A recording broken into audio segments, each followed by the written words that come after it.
வணக்கம். திரு விஜய் அவர்கள் மீடியாக்கள் சந்தித்து பேசிக் கொண்டிருக்கிறார். கட்சி ஆரம்பித்த பிறகு முதன் முறையாக திரு விஜய் அவர்கள் மீடியாக்கள் சந்தித்து பேசிக் கொண்டிருக்கிறார்.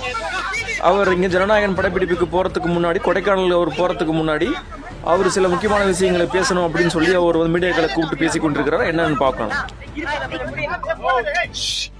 மதுரை ஏர்போர்ட்ல நம்மளுடைய நண்பர்கள், நண்பிகள், தோழர்கள், தோழிகள் எல்லாருமே இருக்கிறாங்க. முதல்ல அவங்க எல்லாருக்குமே என்னுடைய மதுரை மக்கள் எல்லாருக்குமே வணக்கம். உங்களுடைய அன்புக்கு கோடான கோடி நன்றிகள். நான் இன்னைக்கு போறது ஜனநாயகன் படத்தினுடைய வேலைக்காக போறேன். கொடைக்கானல் ஒரு ஷூட்டுக்காக போறேன். கூடிய சீக்கிரமே உங்க மதுரை மண்ணுக்கு நம்ம கட்சி சார்பா வேற ஒரு சந்தர்ப்பத்தில் உங்க எல்லாரையும் மீட் பண்ணி நான் பேசுறேன். பட் இன்னைக்கு ஒரு 1 ஹவர்ல நாங்கள் லேண்ட் ஆகி நான் அவங்க எல்லாருமே பார்த்துட்டு நான் என் வேலையை பார்த்து நான் போயிடுறேன்.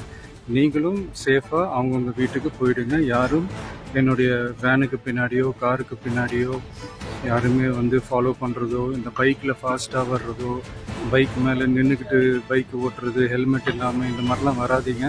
ஏன்னா அந்த காட்சியெல்லாம் பார்க்கறதுக்கே மனசுக்கு ரொம்ப பதட்டமாக இருக்கு. ஸோ கூடிய சீக்கிரமே வேற ஒரு சந்தர்ப்பத்தில் உங்க எல்லாரையும் நான் மீட் பண்ணி நான் பேசுகிறேன். அது வரைக்கும் உங்க எல்லாருக்குமே என்னுடைய மே தின வாழ்த்துக்கள்.